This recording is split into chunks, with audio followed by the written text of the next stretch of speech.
Janet Adams, vous avez l'une des carrières les plus marquantes, allant des grandes entreprises à l'innovation, ainsi qu'un important travail d'impact social. J'ai obtenu une bourse pour l'Imperial College en géosciences pétrolières. J'ai décidé de faire carrière, une carrière axée sur la technologie dans les services financiers, et j'ai passé environ 20 ans à travailler dans le secteur bancaire. J'ai donc fait mon master en intelligence artificielle. Pour mon mémoire de master en intelligence artificielle, j'ai étudié les implications réglementaires et comportementales de l'intelligence artificielle dans les services financiers. J'ai conçu un cadre éthique pour l'intelligence artificielle dans les services financiers. Qu'est-ce que SingularityNet pour les personnes qui ne connaissent pas? SingularityNet a été fondé en 2017 par le Dr Ben Goertzel pour développer l'intelligence artificielle générale et l'intelligence artificielle décentralisée au bénéfice de toute l'humanité. Environ 100 scientifiques en intelligence artificielle travaillant directement pour nous. Nous avons développé notre langage de programmation métafonctionnel, le langage qui permet de traduire la pensée en code machine. Avec notre système Hyperbras à cockpit ouvert, qui est notre plateforme principale d'intelligence artificielle générale, soutenue par notre espace atomique distribué, un graphe de connaissances très avancé. Nous avons alloué plus de 7,1 millions de dollars à 143 projets avec des contributions de plus de 1500 innovateurs à travers le monde. C'est un programme diversifié, inclusif, voté par la communauté pour développer nos initiatives d'intelligence artificielle et d'intelligence artificielle générale décentralisée. Toute cette technologie apporte une énorme productivité, mais en même temps, elle suscite beaucoup de peur et crée aussi ce qu'on appelle la course aux armements de l'intelligence artificielle et la fracture de l'intelligence artificielle. Nous devons nous assurer que l'intelligence artificielle générale que nous développons profite à tout le monde. Si tout cela est développé avec un groupe socio-économique dominant, nous avons de fortes chances de gagner la course à l'intelligence artificielle générale.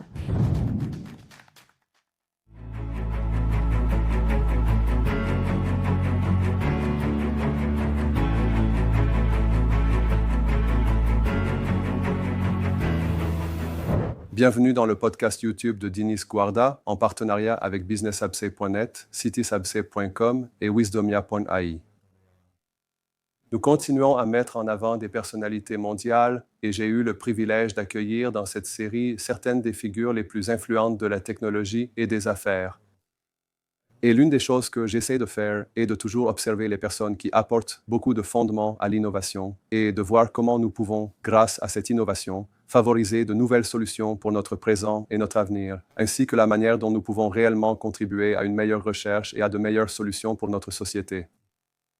Aujourd'hui, je suis ravi d'accueillir Janet Adams, directrice des opérations de SingularityNet, qui supervise la fondation SingularityNet et le développement de l'écosystème S-Net.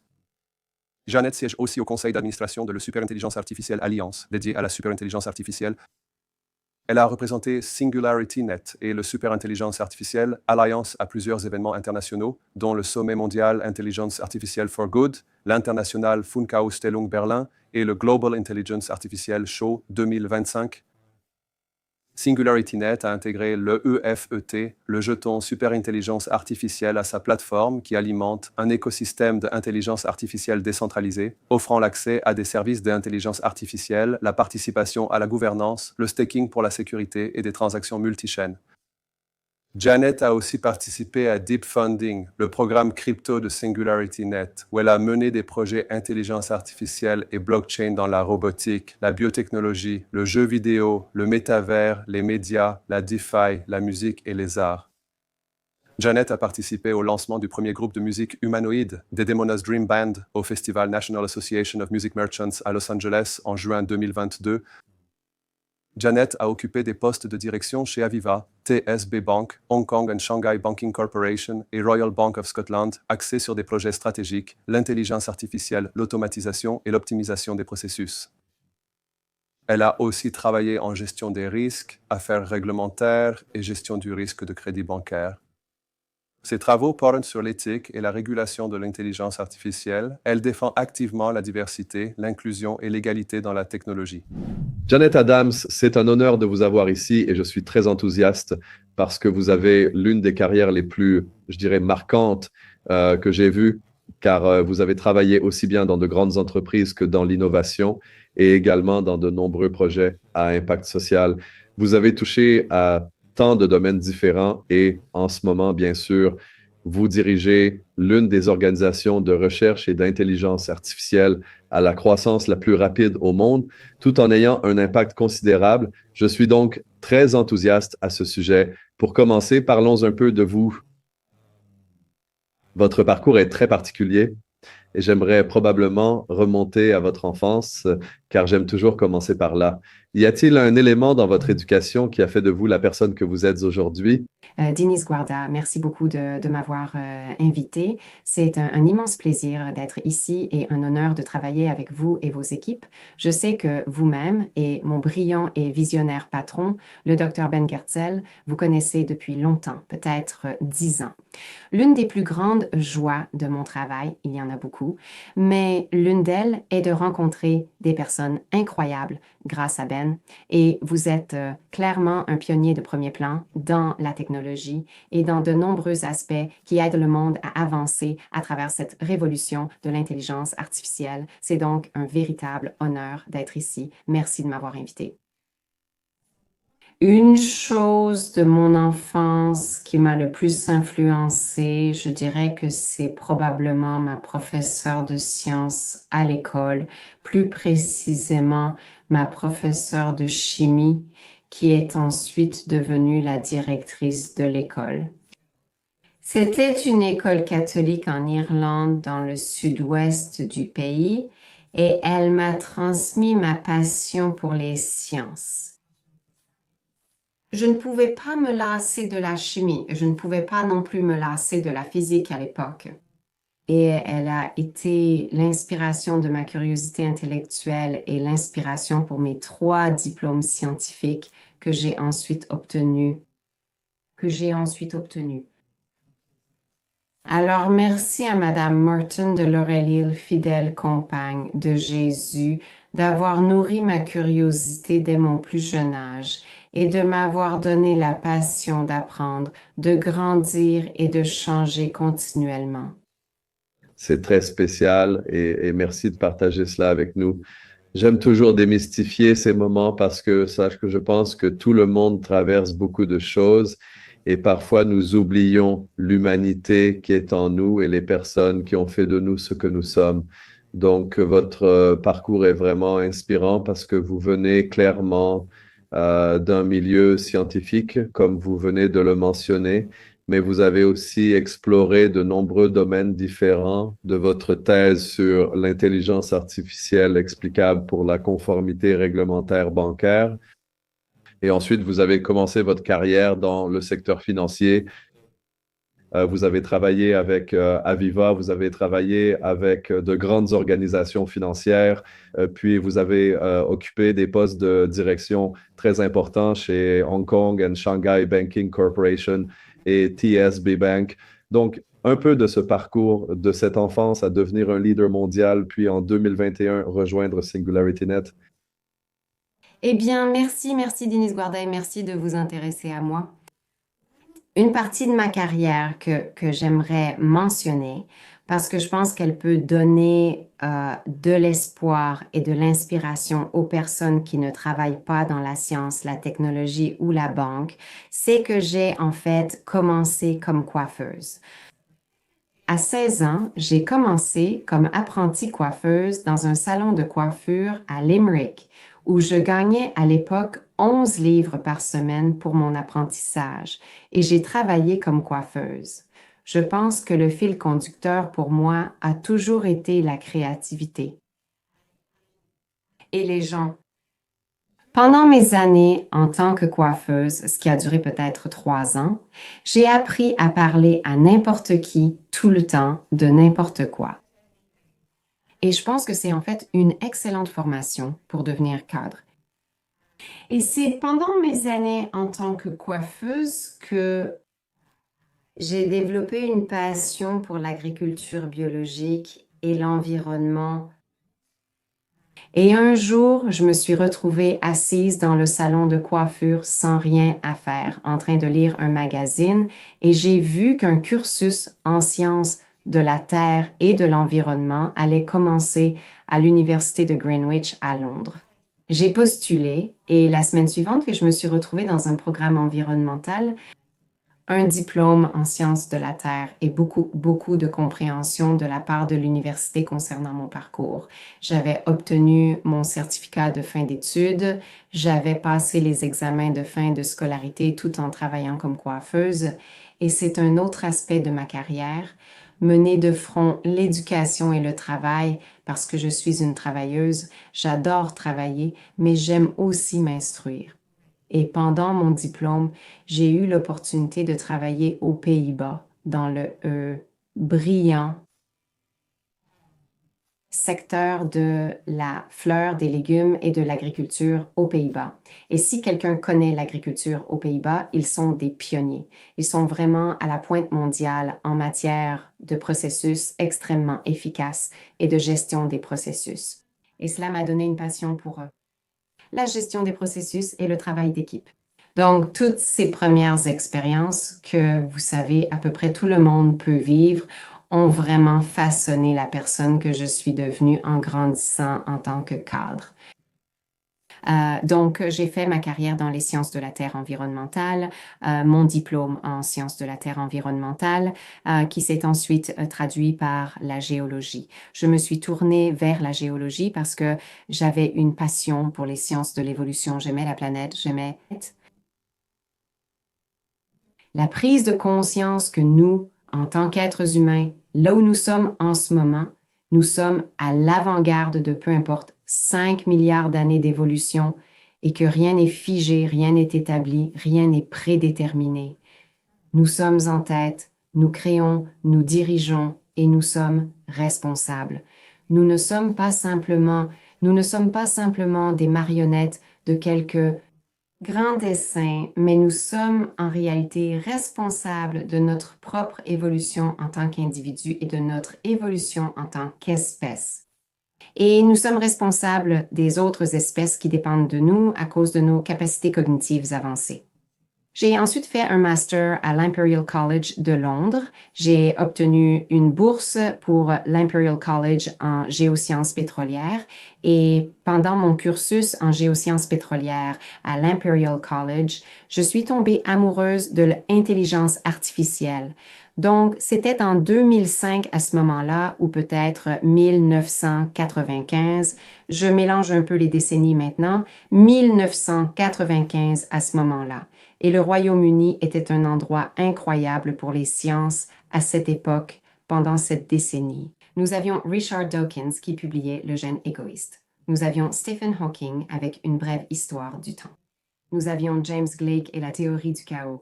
Je ne suis pas sûre qu'il était un scientifique britannique. En Amérique, il y avait Stephen Jay Gould, qui a proposé la théorie de l'évolution ponctuée, de l'équilibre ponctué comme théorie de l'évolution. Et c'était vraiment une période très animée et florissante pour les sciences.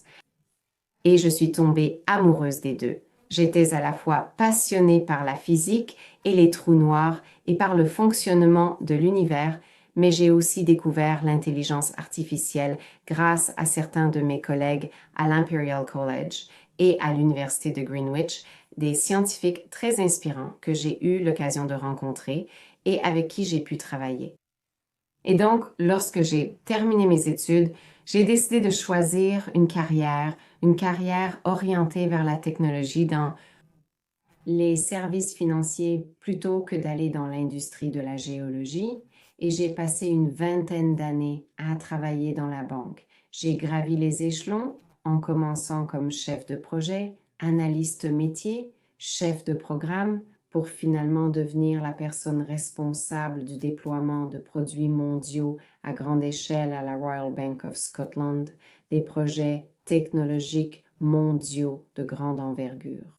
J'ai déployé leurs services de banque en ligne pour les entreprises, les systèmes, Peter, je suis passée à un poste dans la gestion des risques après la crise du crédit de 2008. Encore une fois, c'était ma curiosité.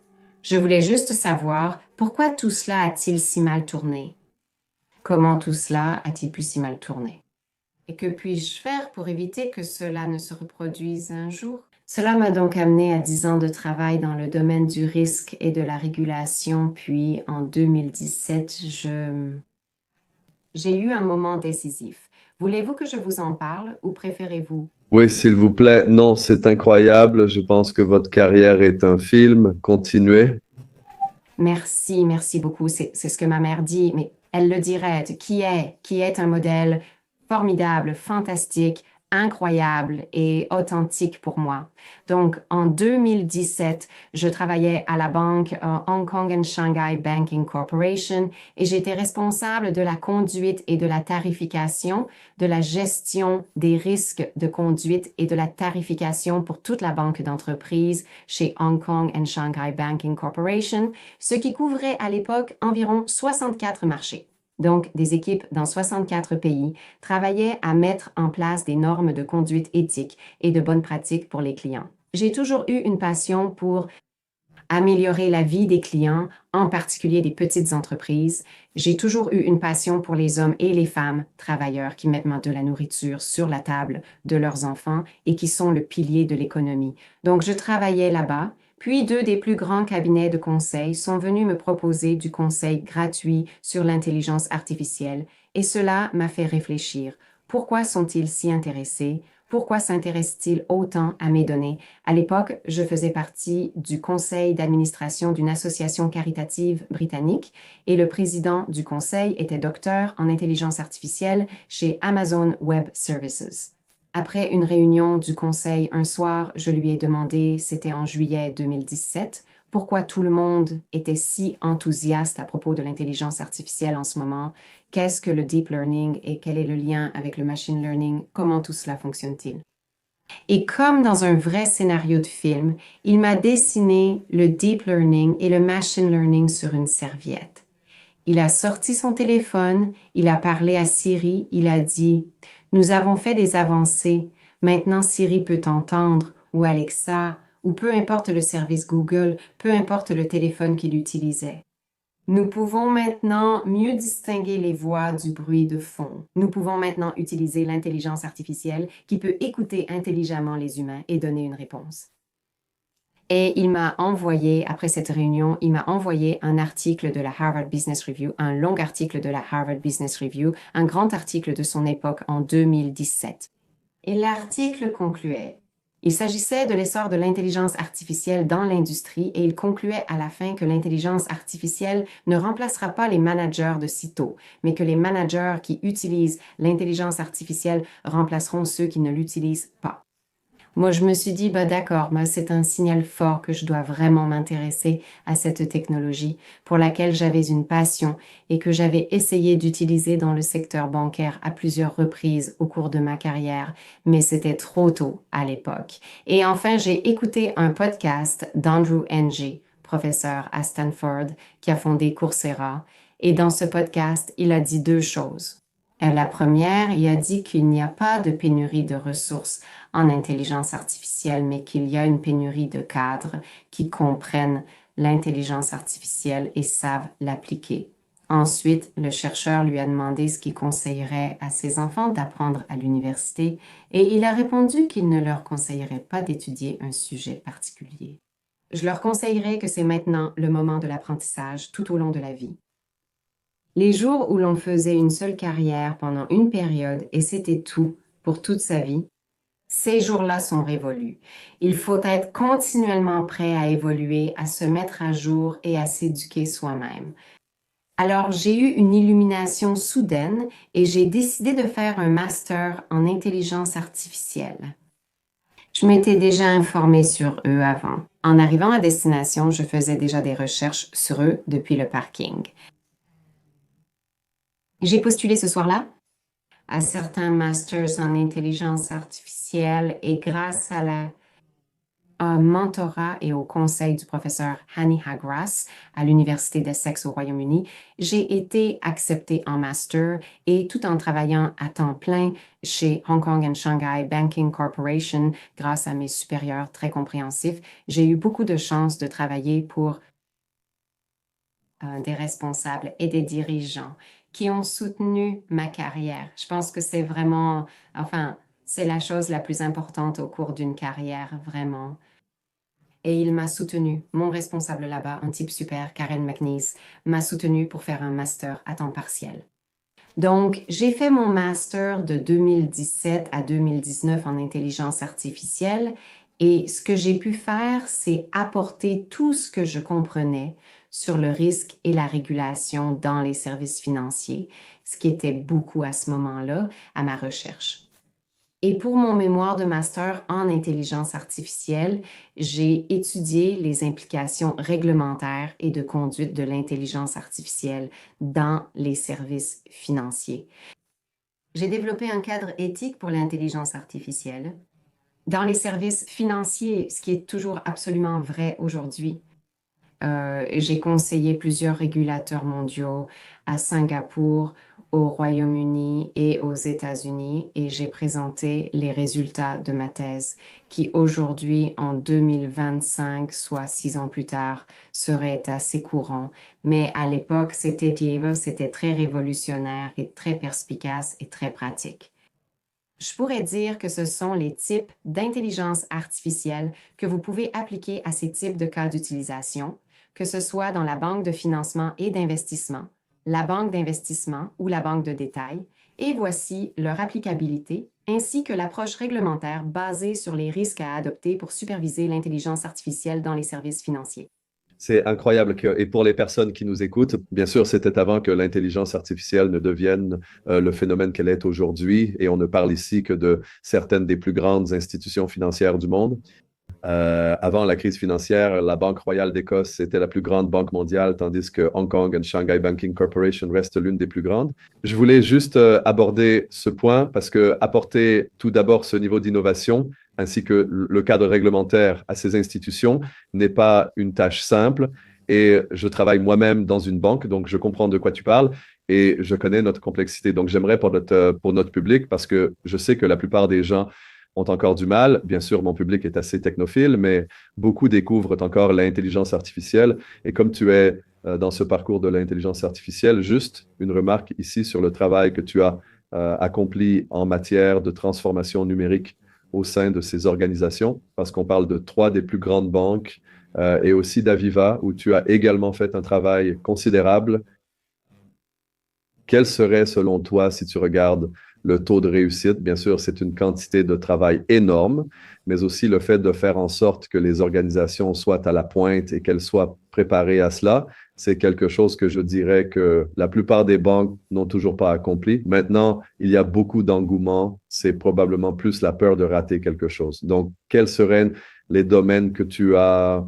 Je sais que tu es très persévérant et rigoureux, mais j'aimerais savoir si tu peux.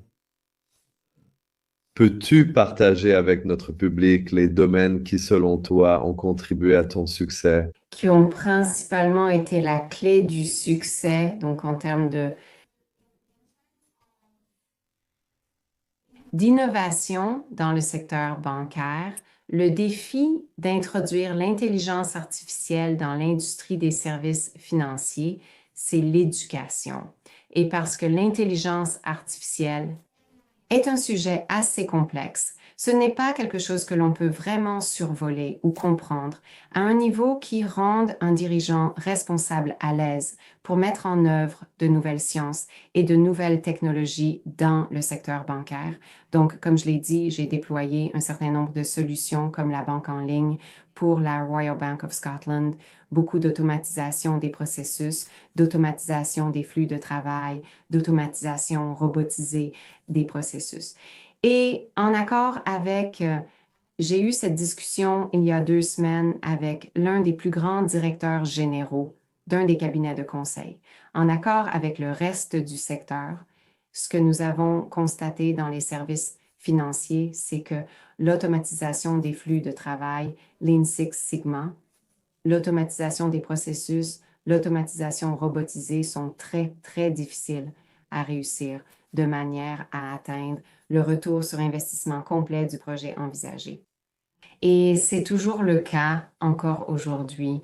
Il y a plusieurs raisons à cela. Probablement, je dirais que d'après mon expérience directe de la mise en œuvre de l'automatisation, le problème vient de la longue traîne et de la queue épaisse. Est-ce que tu sais ce que sont la longue traîne et la queue épaisse, Dinis Guarda? Je vais t'expliquer. Je sais, mais explique au public. Explique-le à tes spectateurs. Disons que tu automatises un processus et que ce processus s'exécute, disons 1000 fois par jour, que ce soit pour absorber des données comptables afin de produire des rapports de fin de mois ou pour transférer des données d'un système à un autre, ce qui arrive très souvent dans le secteur bancaire, car une grande partie du secteur bancaire s'est développée par acquisition. Il y a de très nombreux systèmes, des milliers, des centaines de milliers de systèmes qui fonctionnent tous ensemble à travers le monde. Donc, disons que tu as un robot qui traite 1000 tâches, 1000 travaux par jour.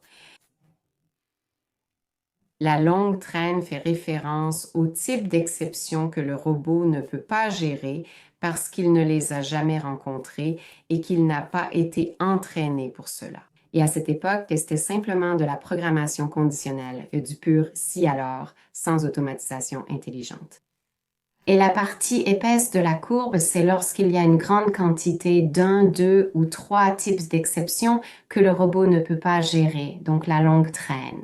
Et la partie épaisse de la courbe est probablement le plus grand frein à la valeur de toute automatisation robotique. Et en réalité, on ne découvre et n'apprend cette longue traîne et cette partie épaisse que lorsqu'on a l'opportunité de traiter de nouveaux cas en volume. On ne peut pas forcément repérer cela pendant la période de formation et de test.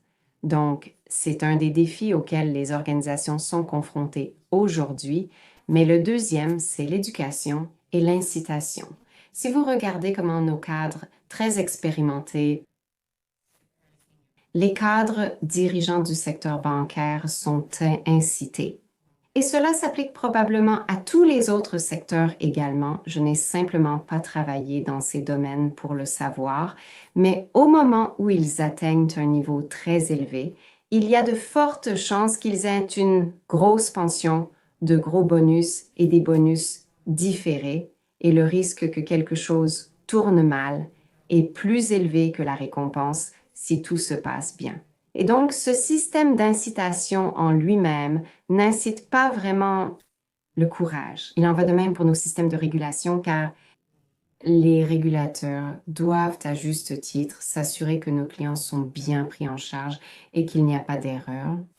Car une seule petite erreur, une hallucination d'un large langage modèle face à un client. Imaginons que vous ayez un client qui est endetté, pourrait avoir des pensées suicidaires et qu'un large langage modèle se trompe sur le solde de son compte ou, vous savez, lui donne une mauvaise nouvelle inventée. Alors, vous savez, les conséquences pourraient être dévastatrices pour ce client. Et donc, je pense qu'il est juste et normal que les régulateurs continuent de demander des comptes aux dirigeants des services financiers. Donc, tous ces problèmes signifient qu'en gros, à grande échelle, l'automatisation robotique et des processus de travail à grande échelle n'a pas eu lieu dans les services financiers, bien que cela soit théoriquement possible grâce à l'intelligence artificielle. Ce que nous voyons maintenant, c'est une excellente utilisation des chatbots pour des requêtes simples et répétitives. Tout ce qui est complexe, tout ce qui est sensible doit être transmis à un humain. Nous voyons des utilisations juridiques dans le département juridique, donc le traitement du langage naturel, la génération de texte, l'automatisation de texte, et nous voyons aussi l'identification des meilleurs clients potentiels, donc une certaine identification des clients ou même un des cas d'utilisation utiles, comme l'identification des situations où une plainte est susceptible de survenir, et ensuite être capable d'aller traiter la source du problème pour que le client n'ait même pas besoin de se plaindre. Donc, il y a quelques petits domaines, je dirais, ah oui, et la gestion du risque de crédit et la lutte contre le blanchiment d'argent, bien sûr. Le risque de crédit nécessite encore beaucoup d'intervention humaine surtout dans un environnement très réglementé, mais la lutte contre le blanchiment d'argent et l'identification des fraudes en ont vraiment bénéficié. Mais l'automatisation des processus à grande échelle n'a jamais vraiment tenu ses promesses. Et si j'en parle, c'est parce que j'ai une passion pour l'automatisation des processus de travail depuis que j'étais à l'Imperial College. En fait, j'ai lu un article très marquant sur la façon dont Dell avait complètement réorganisé toute sa production, apporté énormément d'avantages, rendu tout le personnel plus heureux et, vous savez, créé une entreprise vraiment grande et solide. Nous sommes maintenant à l'aube et nous en parlerons lorsque nous aborderons la technologie de SingularityNet, mais nous sommes maintenant à l'aube d'une intelligence artificielle vraiment intelligente. Une intelligence artificielle qui ne se contente pas de faire tourner des réseaux neuronaux profonds pour des statistiques, parce qu'avec des réseaux neuronaux profonds qui font des statistiques, c'est difficile. Nous pouvons appliquer d'autres processus pour interpréter leurs décisions, mais il est impossible de savoir avec certitude pourquoi ce réseau neuronal profond a fait ce choix ou donné cette réponse. Mais nous sommes maintenant à l'aube d'une technologie plus intelligente, une technologie qui peut créer et apprendre en dehors de ses données d'entraînement et qui peut s'expliquer elle-même grâce à des méthodes neurosymboliques. Un exemple de cela que nous avons produit chez SingularityNet s'appelle notre agent Intelligence artificielle Iris, I-R-I-S. Donc, Iris est un agent intelligence artificielle actuellement déployé dans Minecraft, mais il a la capacité d'apprendre de son environnement. Il peut donc entrer dans un nouvel environnement et en apprendre, et il possède deux caractéristiques très importantes. La première, c'est qu'il peut prédire des états qui sont en dehors de son ensemble de données d'entraînement, et la seconde, c'est que lorsqu'il apprend son environnement, il produit des règles, les règles de cet environnement. Maintenant, si nous revenons aux services financiers, si un agent intelligence artificielle apprend toutes les règles pour s'attaquer à cette queue épaisse et à cette longue traîne, n'est-ce pas? S'il apprend les règles, mais qu'il les produit ensuite sous forme d'un ensemble de règles générées, vous pouvez alors apporter ces règles à la fonction de conformité, à la fonction commerciale, au régulateur. Vous pouvez les ajuster. Si vous avez besoin de les ajuster, vous pouvez décider de ce qui constitue une exception beaucoup trop importante pour que nous autorisions l'application de ces règles. Et vous pouvez ensuite appliquer cet agent d'apprentissage automatisé par intelligence artificielle à l'automatisation des processus robotiques dans le secteur bancaire. Et je suis actuellement en discussion avec plusieurs grands cabinets de conseil pour déployer cette technologie, ainsi que notre base de données neurosymbolique très, très avancée, notre base de données hypergraphe distribuée Atom Space, afin de vraiment commencer à exploiter les liens sémantiques neurosymboliques entre les nœuds d'un graphe de connaissances et de les récupérer rapidement et d'obtenir ainsi des décisions meilleures, plus transparentes et au final plus flexibles et plus intelligentes. Nous sommes donc à l'aube de tout cela maintenant, Denis, dans les prochaines années. Et je suis tellement enthousiaste d'avoir travaillé dans ce domaine toute ma carrière.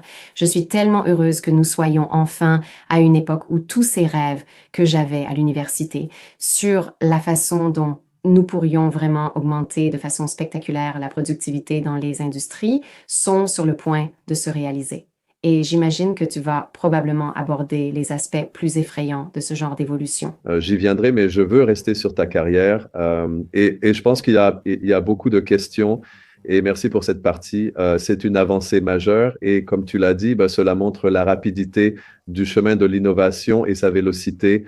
Beaucoup de choses dont je discutais même avec Ben il y a 10 ans se produisent maintenant à grande échelle.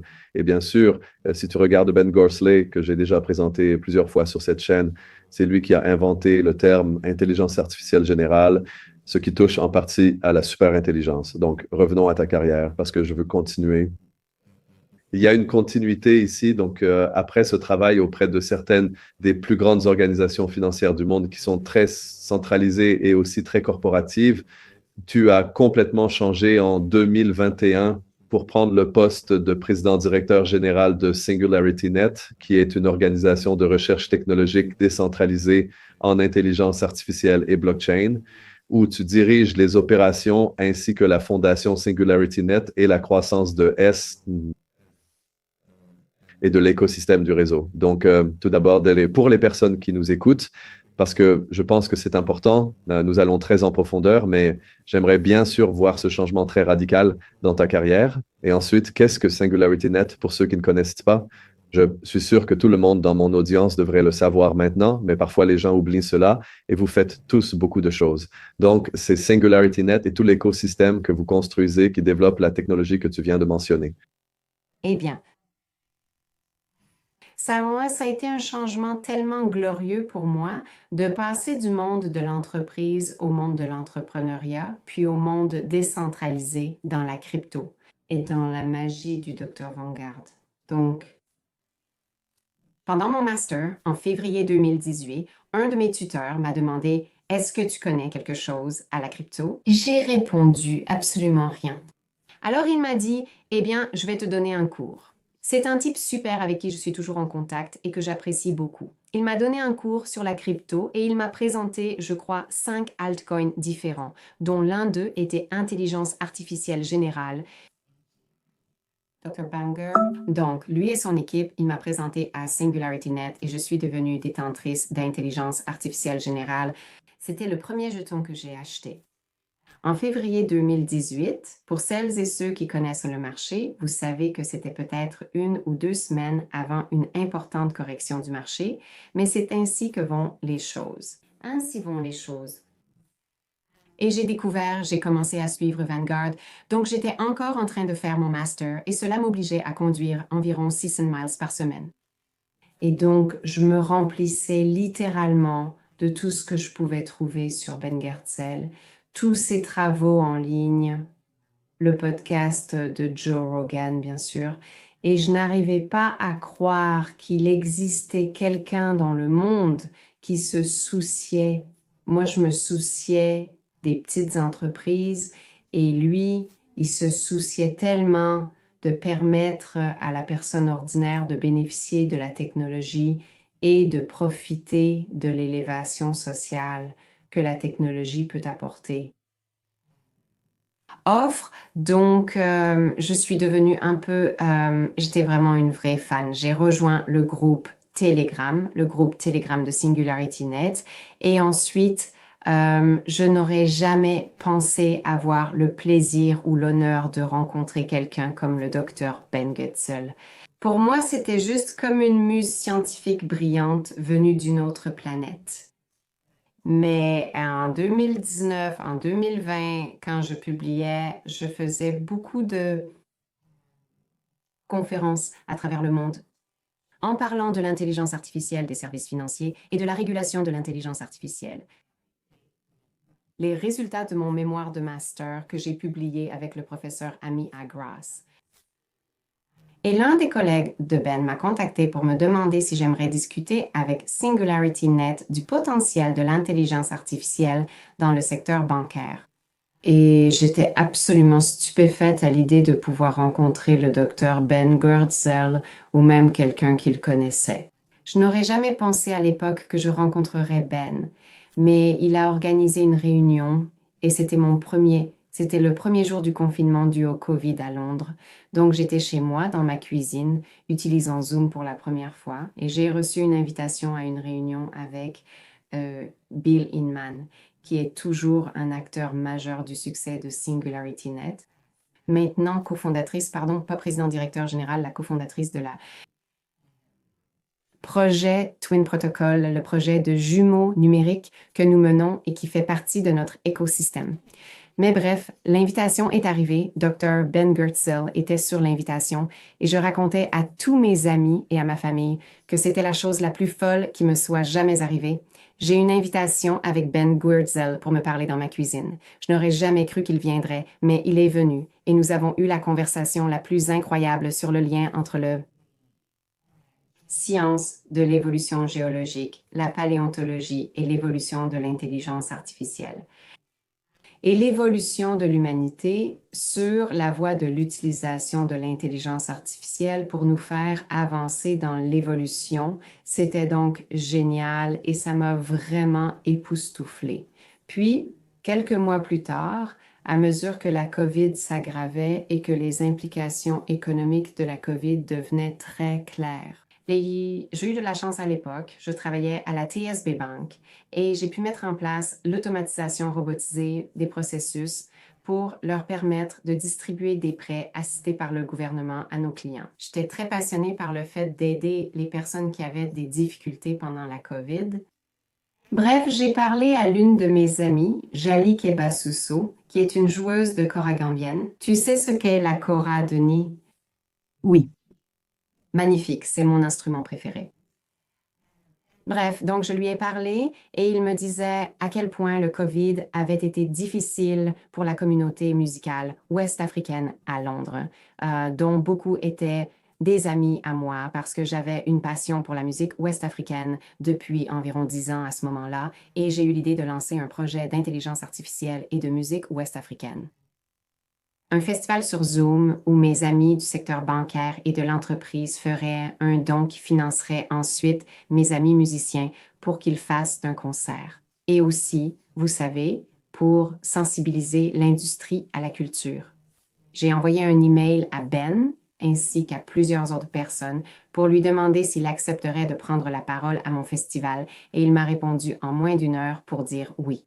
Il adorerait, il aime aussi la musique africaine, il a un bureau en Éthiopie, il est une grande fan d'Éthiopie, le père de l'Éthiogaz, comme Kaki, comme Mulatu, comme Kaki. Et il adorerait prendre la parole à mon festival. Donc, Ben était nous avions 5 semaines, nous avons organisé le festival sur 5 semaines, et Ben était mon intervenant principal lors de la 5e semaine. Et quand lui et son équipe sont arrivés, j'avais une équipe de bénévoles dont certains travaillent maintenant pour moi et je suis toujours en contact avec tous. L'équipe de Ben et la nôtre, nous nous sommes vraiment très bien entendus sur nos valeurs éthiques et sur notre inspiration à élever la société, à impulser un changement positif à travers la planète. C'est ainsi que nous avons appris à nous connaître. Quelques mois plus tard, après le vote de la phase 2 de SingularityNet, le poste de Chief Operating Officer de SingularityNet a été créé.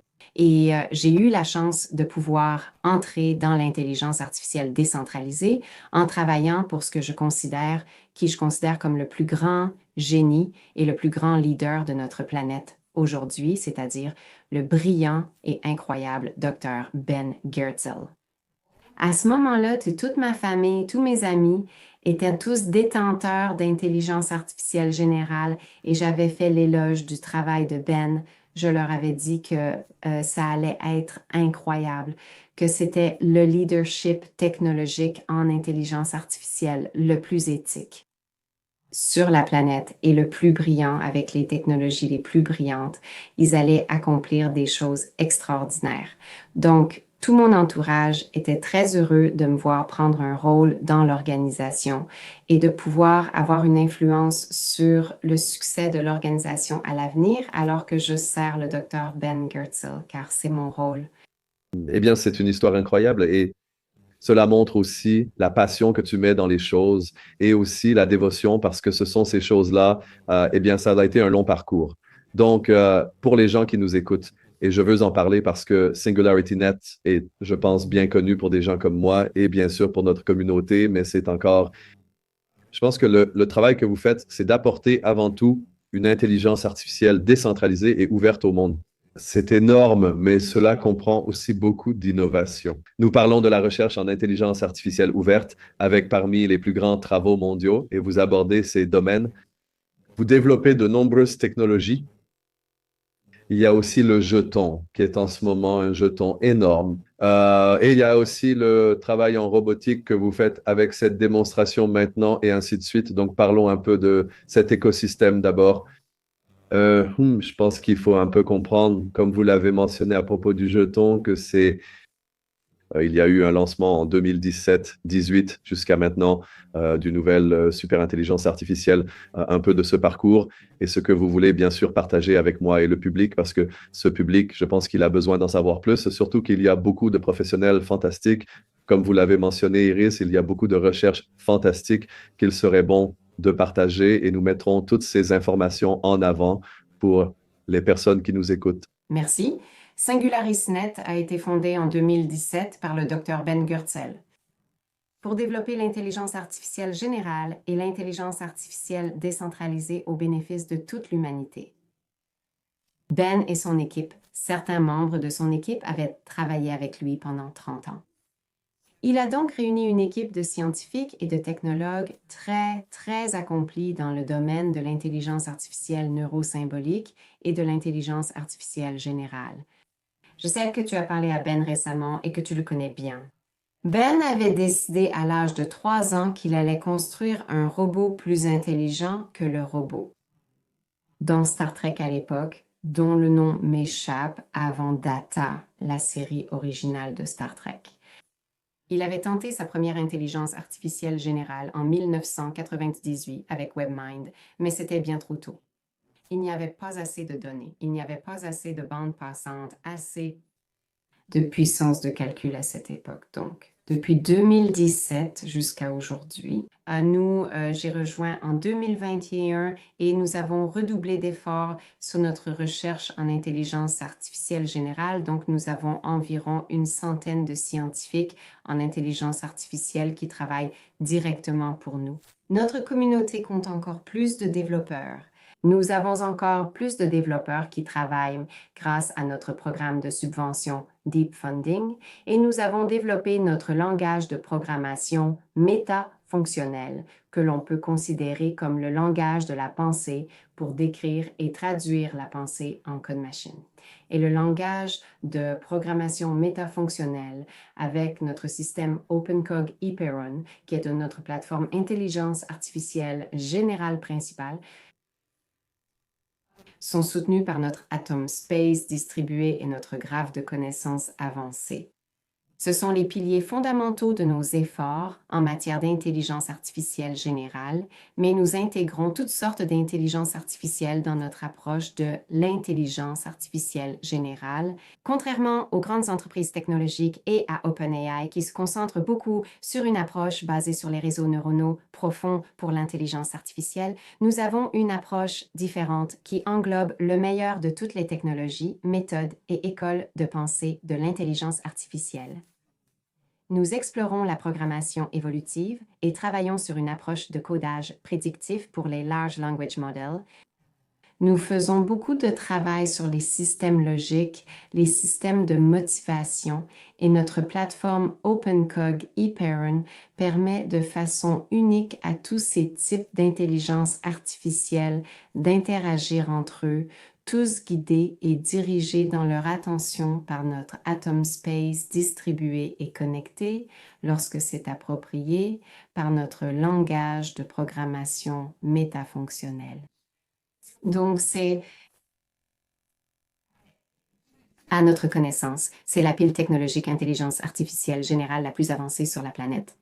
C'est certainement la pile technologique intelligence artificielle générale la plus mature sur la planète parce que vous remarquerez qu'OpenAI a changé sa stratégie de mission pour qu'elle soit très similaire à la nôtre, mais seulement il y a quelques années, afin de se concentrer sur l'intelligence artificielle générale et toutes les grandes entreprises technologiques ainsi que certaines nouvelles entreprises crypto ont été lancées pour développer l'intelligence artificielle générale, mais elles sont toutes récentes. Nous, cela fait longtemps que Ben dirige la Société Intelligence Artificielle Générale, la plus ancienne série de conférences dans le domaine.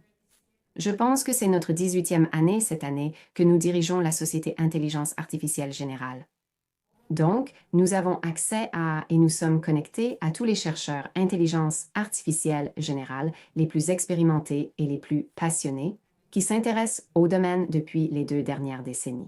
Et une observation intéressante que j'ai faite plus tôt à l'agenda, c'est simplement qui vient travailler à nos côtés en partenariat. C'est à mesure que l'intelligence artificielle générale se rapproche, Et nous pourrons parler de la proximité de l'intelligence artificielle générale et de ce que cela signifie pour moi.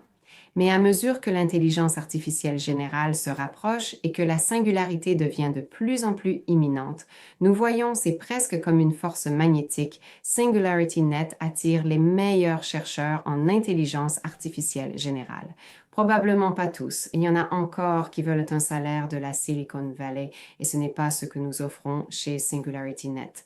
Mais le dernier chercheur vraiment de haut niveau qui a rejoint notre équipe, il a dit qu'il nous rejoignait pour 2 raisons. La première, c'est pour travailler avec des personnes bienveillantes, guidées par l'éthique, mais aussi parce qu'il veut rejoindre l'équipe gagnante. Et donc, on observe un grand engouement pour SingularityNet, non seulement pour venir travailler directement avec nous, mais aussi pour participer à nos programmes de financement, pour développer avec nous lors de nos hackathons que nous organisons en Inde et en Afrique, mais nous sommes le seul concurrent crédible dans la course à l'intelligence artificielle générale en dehors des grandes entreprises technologiques. Et ce n'est pas pour dénigrer toutes les autres startups d'intelligence artificielle qui travaillent sur l'intelligence artificielle générale. Bonne chance à elles. Toute personne qui travaille sur l'intelligence artificielle générale pour le bien de l'humanité a tout mon soutien. Le mouvement de décentralisation est extrêmement important et plus nous pouvons toucher de personnes et plus nos technologies peuvent être décentralisées, mieux c'est. Donc, j'accueille et je soutiens tous les projets dans ce domaine. Mais en réalité, l'intelligence artificielle générale est un problème extrêmement difficile à résoudre. Et quand je regarde, nous avions nos 60 meilleurs technologues, environ une soixantaine de technologues réunis la semaine dernière pour une rencontre Hyperon. Quand je regarde la profondeur, les connaissances, les compétences, la diversité des approches de l'intelligence artificielle générale que nous poursuivons avec ces équipes brillantes à travers le monde, je ne peux vraiment pas imaginer 2 choses. Premièrement, je ne peux pas imaginer une autre entreprise technologique qui possède une telle profondeur de recherche dans autant de domaines différents de l'intelligence artificielle menant à l'intelligence artificielle générale. C'est la première chose.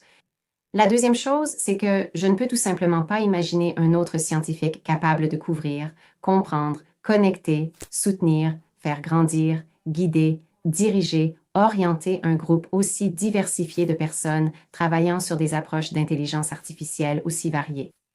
Comme Ben, sa méthode est incroyable, sa capacité à me mettre vraiment sur le vif et à comprendre en continu les technologies les plus pointues, les sciences, les mathématiques et la recherche dans de multiples disciplines et à tout rassembler en un seul fil conducteur. Donc, nous nous sommes concentrés sur l'intelligence artificielle générale chez SingularityNet.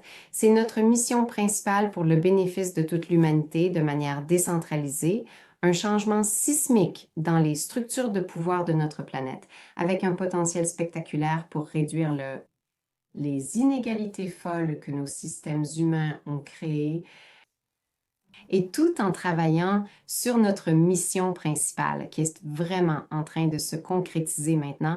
Notre heure est arrivée chez SingularityNet pour l'intelligence artificielle générale. Le travail de toute une vie de Ben est en train de porter ses fruits. Nous voulions aussi nous assurer d'être assez grands pour affronter les géants de la tech, non? Parce que ça ne sert à rien d'inventer une technologie brillante, que les géants de la tech l'utilisent et que toutes ces inégalités persistent. Pour affronter les géants de la tech, il nous fallait certaines choses. Nous avons uni nos forces avec Fetch Intelligence Artificielle et Ocean Protocol pour former l'Alliance pour la superintelligence artificielle. Et plus tard, en août, c'était en 2024, nous avons ajouté l'équipe de calcul décentralisé Kudos à l'Alliance afin d'avoir l'échelle nécessaire.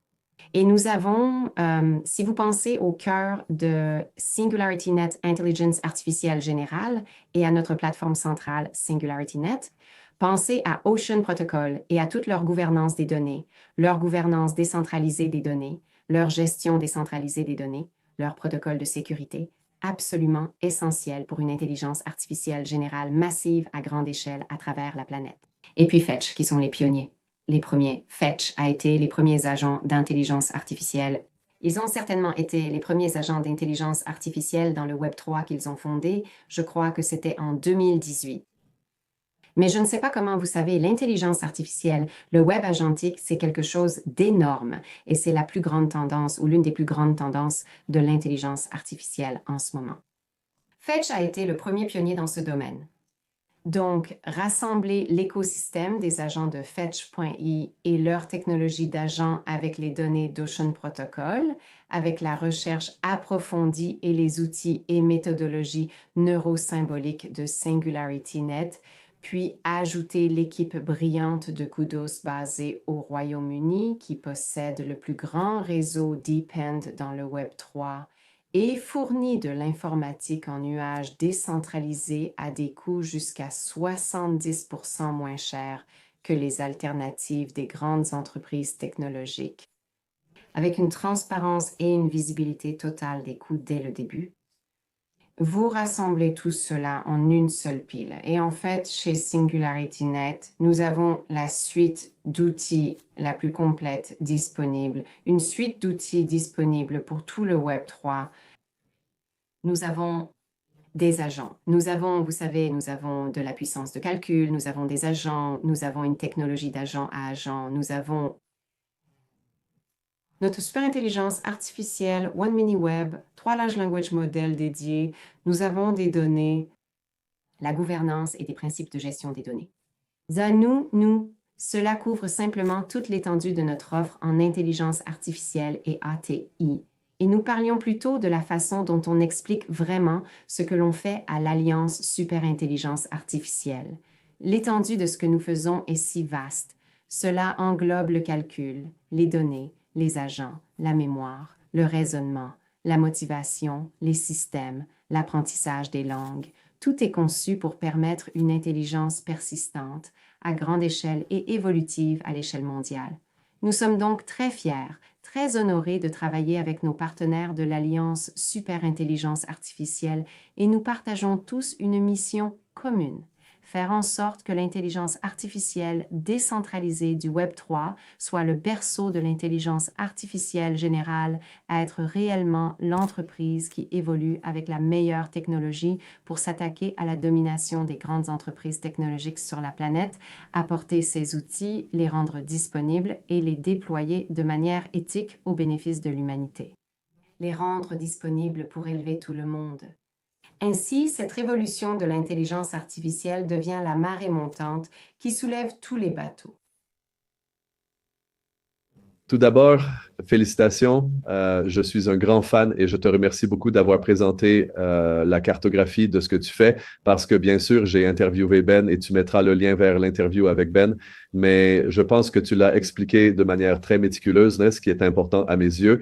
Et il y a un point sur lequel je voudrais revenir. Je sais que le temps presse un peu, mais j'aimerais quand même te poser quelques questions. Donc, comme tu l'as mentionné, SingularityNet est maintenant l'Alliance pour l'intelligence artificielle supérieure, superintelligence artificielle, sont en train de construire tout un écosystème mondial de recherche en intelligence artificielle.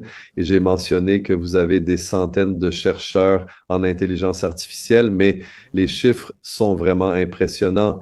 Il existe différentes estimations, mais on parle d'un nombre d'ingénieurs en intelligence artificielle aux États-Unis, compris entre 50 et 200 000. Et si on regarde à l'échelle mondiale, en fait, Jensen Huang de NVIDIA a indiqué que la moitié de ses chercheurs se trouvent en Chine. Donc, il y a un énorme écosystème de recherche en intelligence artificielle dans le monde entier et nous avons aussi beaucoup de récits. Donc, comme vous l'avez mentionné, OpenAI a commencé en tant que fondation ouverte pour la recherche sur l'intelligence artificielle et ils sont devenus, je pense, beaucoup de choses. Nous n'allons pas parler de cela ici, mais ce sur quoi j'aimerais insister pour les personnes qui nous écoutent, c'est qu'en ce moment, nous vivons une période à la fois passionnante, comme vous l'avez dit, où toutes ces technologies apportent une énorme productivité, mais en même temps, elles créent beaucoup de peur, à la fois la peur de rater quelque chose ou la peur de ne pas comprendre. Et cela crée aussi ce qu'on appelle la course aux armements de l'intelligence artificielle et la fracture de l'intelligence artificielle. Donc, je veux revenir sur ce que vous avez mentionné et aussi sur tout votre discours, en particulier le site web superintelligence.io, qui met en avant tous les différents éléments dont vous avez parlé, notamment l'équipe de FastAI, SingularityNet, Ocean Protocol, Kudos et toutes vos subventions via vos programmes de financement.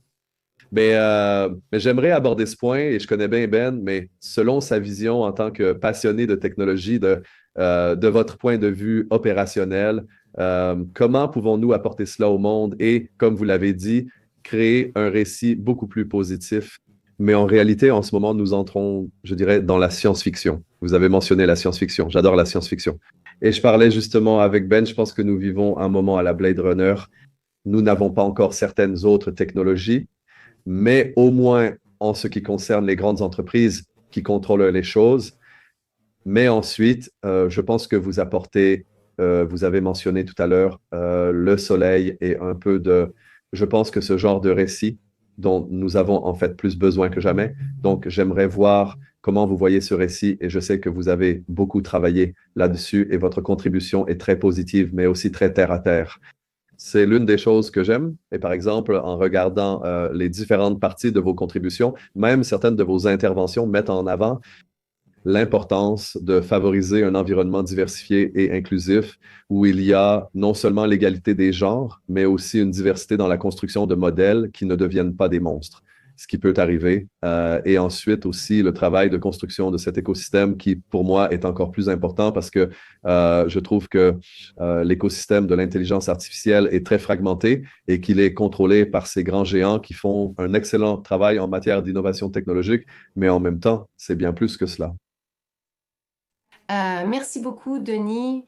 Tu as abordé l'un des sujets là, qui me tiennent vraiment le plus à cœur, à savoir la diversité. Et encore une fois, je reviens à mon parcours en sciences de l'évolution parce que dans les sciences de l'évolution, dans l'évolution des espèces, dans la survie des espèces, c'est la diversité qui a permis l'évolution et le progrès, ainsi que les moments marquants façon Blade Runner à travers les archives fossiles. Donc, la diversité dans notre approche de l'intelligence artificielle est clairement essentielle. Et tu parles des 150 à 200 000 chercheurs en intelligence artificielle, des professionnels de l'intelligence artificielle. Disons, à travers les États-Unis, je ne connais pas les chiffres exacts, mais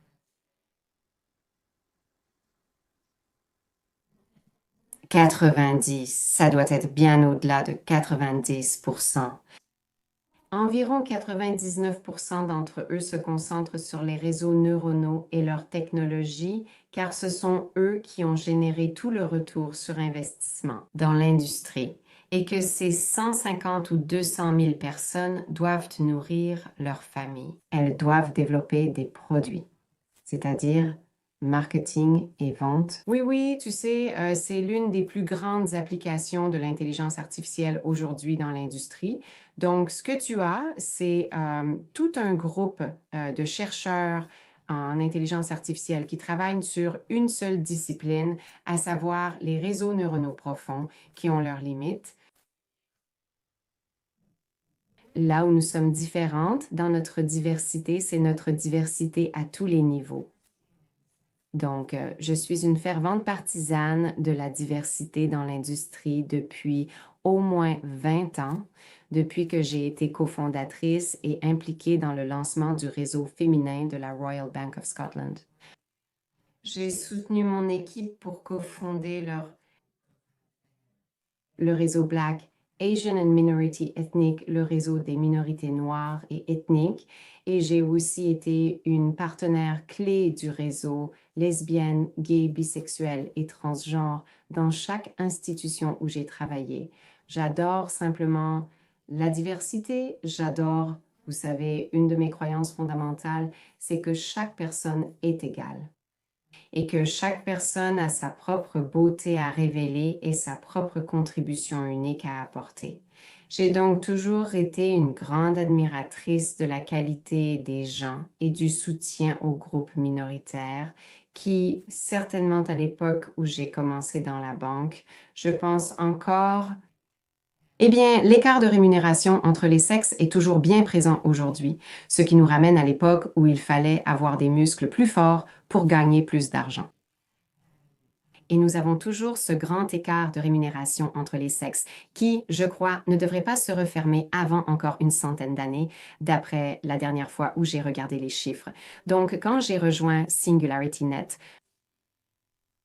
j'ai présenté une proposition à l'équipe de direction avec le soutien de Ben où nous n'avons fixé aucun objectif, vous savez, nous n'avons rien fait qui aurait pu conduire à ce que la mauvaise personne obtienne un poste. Mais nous avons défini une orientation. Et cette orientation, c'était que nous allions encourager, promouvoir, soutenir et inspirer les talents féminins, ainsi que les talents issus de tous les groupes minoritaires, de toutes les origines et du monde entier. Et donc, j'en suis extrêmement fière. Je suis absolument convaincue que nous avons l'équipe de direction la plus diversifiée dans le domaine de la technologie.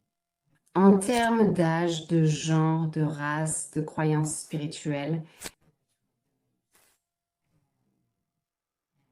de tendances et de styles cognitifs.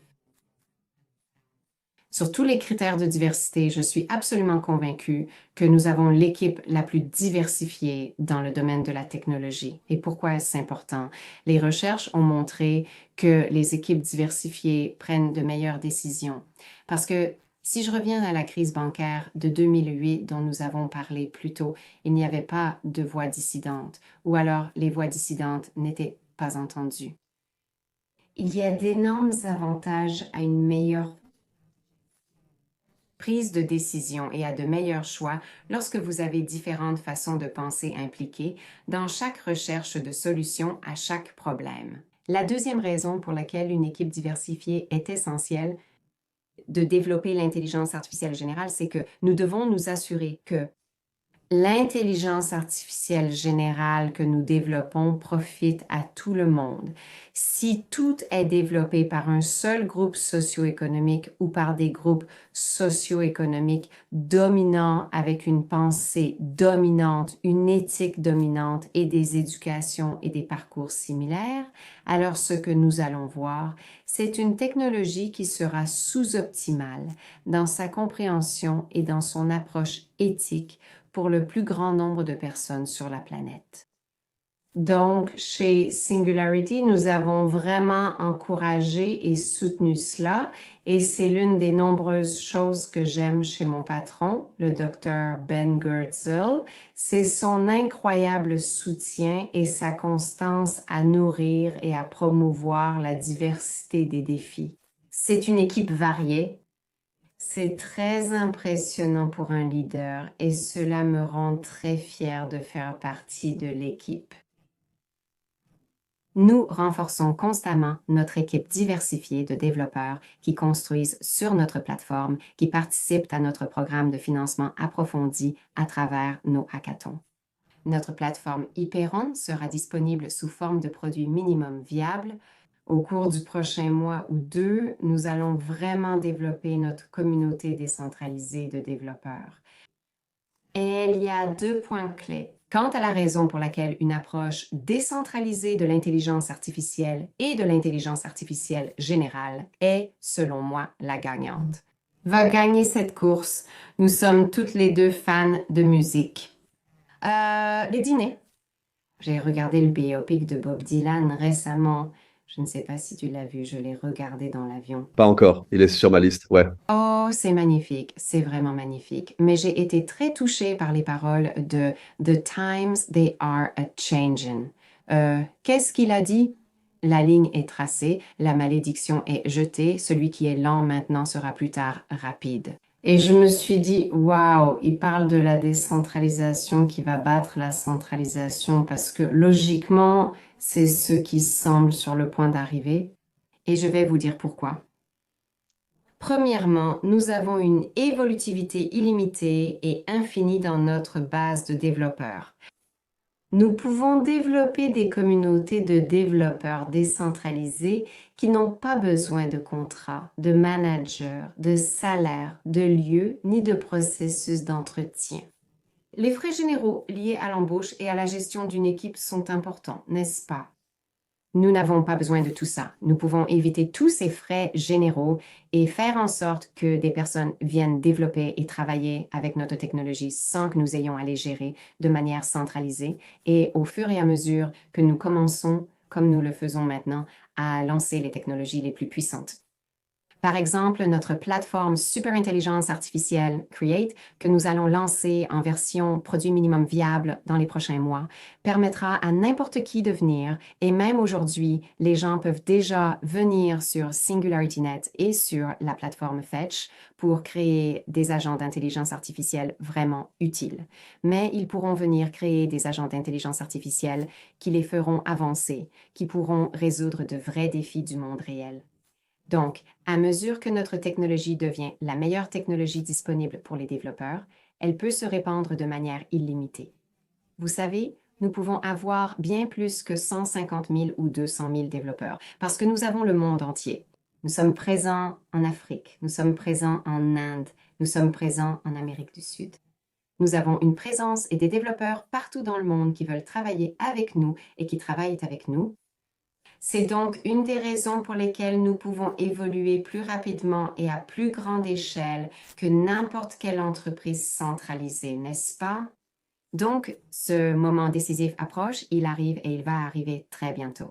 La sortie de notre plateforme Hyperon, la sortie de notre plateforme Super Intelligence Artificielle Create seront toutes deux des moments clés dans l'attraction gravitationnelle des développeurs du monde entier pour venir travailler pour intelligence artificielle générale, pour travailler avec nous sur l'intelligence artificielle, les agents intelligence artificielle pour le bénéfice de toute l'humanité en open source et accessible à tous. Et la deuxième raison pour laquelle je pense que la décentralisation, il y a plusieurs raisons différentes, mais pourquoi la décentralisation va battre la centralisation dans cette course à l'intelligence artificielle générale? C'est encore à cause de cette diversité, parce que nous pouvons avoir toute cette diversité de développeurs avec toute la gamme de méthodes et d'outils d'intelligence artificielle qui peuvent interagir les uns avec les autres sur notre plateforme Hyperon. Et ce à quoi cela va donner naissance, c'est une évolution naturelle des méthodes. Une évolution naturelle des méthodes. L'évolution des algorithmes évolutionnaires ou des systèmes de raisonnement logique ou des méthodes neurosymboliques ou toutes les méthodes classiques, elles peuvent évoluer ensemble. Et le rythme des progrès et du développement de l'intelligence artificielle est fulgurant sur la planète en ce moment. Je ne sais pas combien de nouveaux algorithmes sont publiés et inventés chaque jour, mais vous savez, il y en a bien trop pour que quelqu'un puisse tous les suivre, même si, heureusement, nous avons maintenant des outils de recherche pour nous aider à cela aussi. Mais le rythme auquel l'intelligence artificielle peut alors évoluer sur notre plateforme décentralisée, il n'y a aucun moyen pour une technologie centralisée, protégée par des pare-feux et enfermée dans un jardin clos, de suivre la cadence. Si vous travaillez dans une grande entreprise technologique et souhaitez changer quelque chose, vous devez suivre tous les processus et mettre à jour tous les systèmes concernés. Quelles sont toutes les réglementations que nous gérons de manière décentralisée et éthique? Quels sont les acteurs concernés et les impacts? C'est lent. La technologie progresse plus lentement dans les grandes entreprises que dans un environnement décentralisé. Mais ce n'est pas non plus durable sur le plan environnemental. Donc, une infrastructure technologique centralisée qui fonctionne sur Google Cloud Platform, Amazon Web Services ou l'un des principaux fournisseurs de cloud, premièrement, c'est extrêmement cher. Ensuite, c'est très mauvais pour la planète. Troisièmement, sa capacité de monter en charge est limitée par les ressources de cette organisation à ce moment-là et par les ressources de la planète.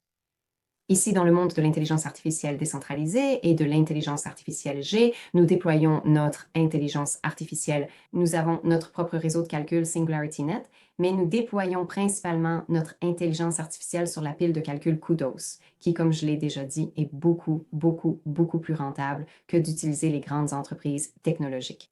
C'est entièrement évolutif et ça se développe très rapidement. Jetez un œil aux statistiques de croissance de Kudos. Donc, l'intelligence artificielle et l'intelligence artificielle générale peuvent se développer beaucoup plus vite, à une bien plus grande échelle et de façon bien meilleure avec la technologie décentralisée qu'avec la technologie centralisée. Et c'est difficile. J'étais à un événement, nous avons organisé un événement super intelligence artificielle avec Trent McConaughey, le Chief Technology Officer d'Ocean à Toronto il y a quelques semaines.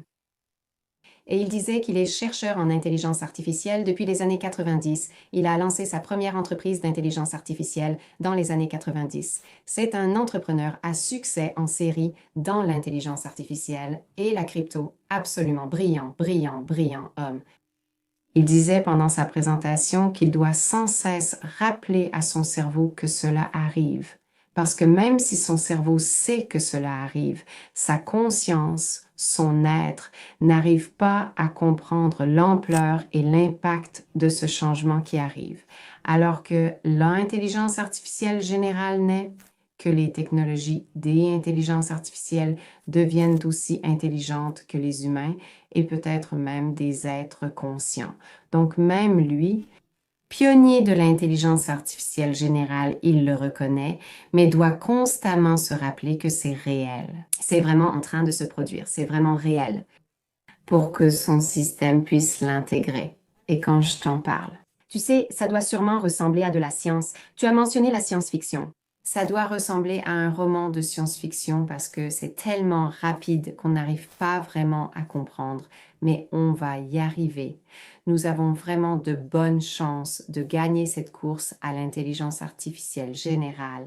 Et je pense que c'est une très bonne chose que nous ayons des leaders comme Ben et Trent McConaughey qui sont des pionniers dans l'utilisation de cela, non pas pour leur richesse personnelle, mais pour la richesse de tout le monde autour d'eux, dans le monde entier. C'est phénoménal. Et j'en suis aussi un grand fan. Je pense que le travail que vous faites avec le jeton est également particulièrement important parce que cela crée une communauté. Et félicitations pendant que nous parlons. Nous sommes en juin, presque en juin 2025, dans les derniers jours de mai, et votre jeton vient d'atteindre 2,15 milliards de dollars, avec aussi une liquidité fantastique de plus de, au moment où nous parlons, environ 200 millions de dollars de liquidité par jour. Donc, cette migration du jeton AGIX vers le jeton FAT, Super Intelligence Artificielle, a été réalisée en 2024. Donc, j'aimerais que vous mettez cela en contexte, surtout venant d'un milieu financier. C'est pareil, par exemple, Mastercard. J'étais à un événement avec en fait le directeur de Mastercard et il a simplement souligné que l'économie décentralisée, celle des cryptos, et je sais qu'il y a beaucoup d'avantages et d'inconvénients, mais bien sûr, j'ai été aussi l'une des premières personnes impliquées dans la crypto. En fait, j'ai rencontré Ben lors d'une conférence à ce sujet et il y a 11 000 milliards de dollars dans l'économie crypto en ce moment. C'est ce que nous voyons. Et bien sûr, il y a beaucoup de sujets zombies, beaucoup de choses, mais il y a une quantité massive d'innovation. Il n'y a pas de débat là-dessus. Donc, dans ce contexte, où s'inscrit votre migration de ces jetons que vous avez mentionnés auparavant, mais aussi le contexte de la communauté, parce qu'au final, vous avez quelque chose d'unique. Si on regarde votre valorisation et votre liquidité, elles sont plus importantes que la plupart des entreprises du Nasdaq. Donc, ironiquement, vous êtes aussi une organisation d'1 milliard de dollars financée par une communauté décentralisée, ce qui est le meilleur exemple de l'histoire de la blockchain. Je voulais le souligner parce que je pense que ce n'est pas assez mis en avant et il y a déjà beaucoup de feux d'artifice, probablement la plupart du temps pas les plus positifs, mais regardons cela. Surtout que vous venez de Hong Kong and Shanghai Banking Corporation et de certaines des plus grandes banques du monde. Merci beaucoup. Maintenant, Denis, je vais juste demander d'où vient ce chiffre de 11 000 milliards de dollars, parce que moi, j'ai plutôt 3 500 milliards de dollars. C'était une étude réalisée par un directeur de Mastercard. C'est en fait l'un des directeurs de la recherche au niveau mondial. Et j'étais justement à une conférence avec lui la semaine dernière. Donc, ce chiffre m'est resté en tête. Donc, en gros, on dit que la croissance de la tokenisation et la croissance des actifs numériques, parce qu'il y a une chose, bien sûr, comme vous l'avez dit, les 3 000 milliards de dollars, c'est ce qu'on trouve dans les marchés de capitaux ou les données de CoinMarketCap. Mais si vous regardez les actifs numériques et ce qui se passe, cela va croître beaucoup plus. Je vois, donc c'est une projection. Oui, À chaque époque. Et tout d'abord, j'ai eu la plus grande admiration pour le mouvement des crypto-monnaies, les cypherpunks qui ont lancé la crypto-monnaie. Pour moi, l'audace de dire que le système financier mondial ne fonctionne pas pour tout le monde et qu'ils allaient en créer un nouveau, je trouve que c'est vraiment l'une des choses les plus marquantes et importantes. Étape de notre évolution en tant qu'espèce. Et comme vous le dites, cela a jeté les bases pour nous chez SingularityNet et pour tous ces mouvements décentralisés, pour ceux d'entre nous qui sont cypherpunk dans l'âme et qui veulent cela. Révolution crypto pour redistribuer de façon spectaculaire la richesse sur la planète. Nous sommes vraiment, vraiment reconnaissantes envers toutes nos communautés. La communauté maintenant, la communauté Super Intelligence Artificielle, mais aussi les communautés qui se sont réunies depuis SingularityNet, Ocean, Fetch et Kudos pour former la base communautaire de SingularityNet. Nous avons vraiment, vraiment d'importantes sorties de produits prévues dans les prochains mois. Et si je reviens à SingularityNet et à la communauté de SingularityNet, l'une des questions que certains membres de la communauté nous posaient sans cesse, c'était où est le produit? Quand le produit? Et nous expliquions que si nous sommes en tête de la course à l'intelligence artificielle générale, c'est parce que nous développons les technologies de demain. Nous ne sommes pas là à nous demander si nous pouvons optimiser un clic sur un lien de 0,01% de plus pour générer quelques millions de dollars supplémentaires de revenus pour l'annonceur XYZ. En réalité, c'est la période la plus passionnante pour notre communauté car nous voyons les premiers produits sortir de SingularityNet cette année et maintenant l'incroyable génie absolu de Ben Goertzel est... Je lui ai parlé récemment à ce sujet, c'est en train de fleurir, donc nos technologies fleurissent dans de nombreuses disciplines différentes et dans tellement de produits différents. Nous avons Quello, qui est un projet de recherche approfondie qui propose une visualisation de graphes de connaissances absolument magnifique et vraiment utilisable. Nous avons Super Intelligence Artificielle Create pour permettre à tous les agents de communiquer entre eux, d'agir ensemble. Nous avons notre Hyperon, plateforme, produit minimum viable qui va être lancé. Nous avons notre Metacycle Intelligence Artificielle Blockchain. Il y a Super Intelligence Artificielle One, Super Intelligence Artificielle Zero, une blockchain qui va être lancée, optimisée pour l'intelligence artificielle sur Internet et hautement évolutive, très sécurisée, très privée. Donc, pour l'avenir, je vais vous donner mes projections personnelles pour nos étudiants. Notre avenir et en gardant à l'esprit que le jeton Super Intelligence Artificielle, bien sûr, est un jeton utilitaire. Ce n'est pas un titre financier. Le but est de transformer radicalement la technologie et sa disponibilité sur la planète. Mais j'ai du mal à imaginer comment, disons, dans je ne sais pas combien d'années, dans quelques années, moins que le nombre de doigts d'une main, en tout cas, j'ai du mal à imaginer comment nous ne serons pas. J'avais pour objectif d'être numéro 1. Je disais que intelligence artificielle générale allait être numéro 1 parce que nos technologies allaient changer le monde de façon radicale et fondamentale. Et nous voyons déjà des références, même pour de petites parties de notre boîte à outils, qui deviennent disponibles dans des produits. J'ai du mal à voir comment n'importe quel projet peut rivaliser avec super intelligence artificielle. Donc, je vois une croissance extrêmement forte et jusqu'ici sans précédent sur les marchés crypto dans la taille mondiale du mouvement des crypto-monnaies porté par super intelligence artificielle.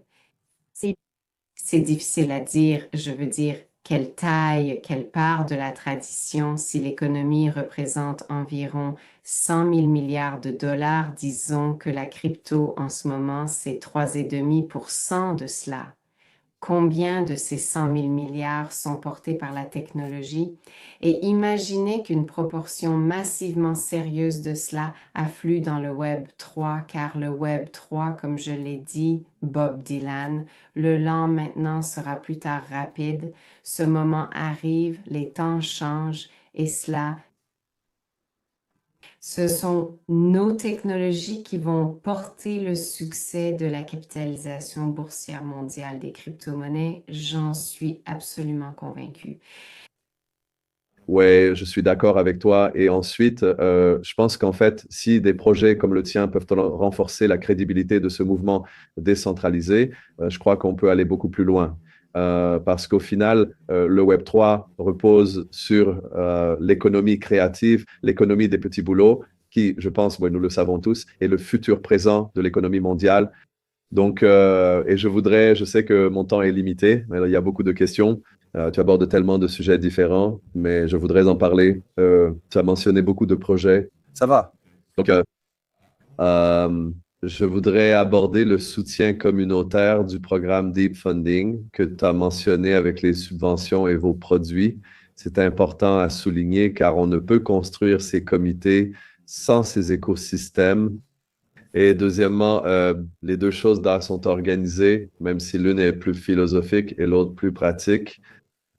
Tu as récemment lancé au Conseil l'Alliance pour la superintelligence artificielle et le site web superintelligence.io. Écoutez-nous. Tu as aussi lancé récemment les 10 reconnaissances de l'intelligence artificielle des questions philosophiques et sociétales profondes sur l'avenir avec l'intelligence artificielle.